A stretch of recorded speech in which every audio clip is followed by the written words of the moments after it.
Hello viewers, welcome to our channel. ఇవాల్టి ఈ వీడియోలో మనం కూల్ గా చల్లగా ఉండే కుల్ఫీ ఎలా తయారు చేసుకోవాలో చూద్దాము. మనం ఇంట్లోనే ఎంతో చక్కగా ఈజీగా తయారు చేసుకోవచ్చు. ఈ కుల్ఫీని మీరు ఇంట్లో ఒకసారి తయారు చేసుకుని టేస్ట్ చేశారంటే ఇక మీదట బయట కుల్ఫీ జోలికే వెళ్లరు. కావాల్సిన పదార్థాలు: ఒక హాఫ్ లీటర్ మిల్క్ తీసుకోవాలండి, చిక్కటి పాలు తీసుకోవాలి.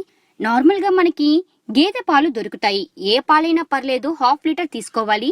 ఇప్పుడు నేను చెప్పే ఇంగ్రీడియంట్స్ అన్ని కూడా హాఫ్ లీటర్ పాలకి సరిపడని చెప్తున్నాను. Sugar 2 tablespoons, cashew nuts, almonds, పిస్తా మరియు కార్డమమ్స్. ఇవన్నీ మీకు కావాల్సినంతగా తీసుకోవాలి.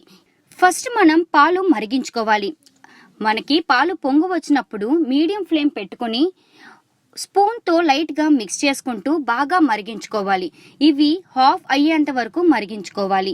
ఇలా మరుగుతున్నప్పుడు క్యాష్యూ, బాదం మరియు పిస్తా పప్పులతో పాటు ఇలాచీ కూడా గింజలు ఒలిచి వేసుకుని గ్రైండ్ చేసుకుని పక్కన పౌడర్ కింద పెట్టుకోవాలి.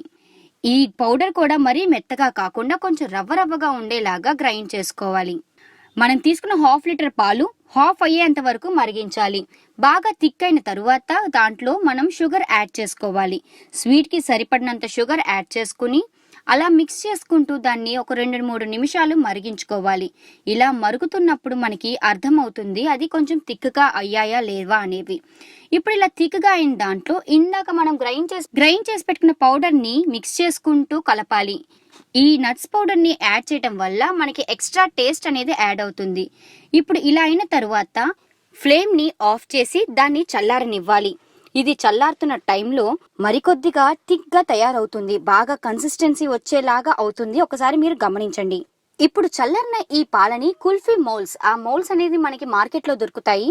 ఆ మౌల్స్ లో మనం ప్రిపేర్ చేసుకున్న పాలని పోసి డీప్ ఫ్రిడ్జ్ లో పెట్టుకోవాలి. ఇలాగా 6 నుండి 7 అవర్స్ దాకా పెడితే మనకి కుల్ఫీ అనేది తయారవుతుంది. దాన్ని తీసి కొంచెం మనం చన్నీళ్ళల్లో వేసిన తర్వాత ఆ మూతని ఓపెన్ చేస్తే కుల్ఫీ చక్కగా షేప్ అవుట్ అయ్యి బయటికి వస్తుంది. సో ఫ్రెండ్స్, కుల్ఫీ ఎలా తయారు చేసుకోవాలో చూసారు కదా. ఇంట్లోనే తయారు చేసుకుని టేస్టీ అండ్ ఎమ్మీ కుల్ఫీని మీరు కూడా టేస్ట్ చేయండి.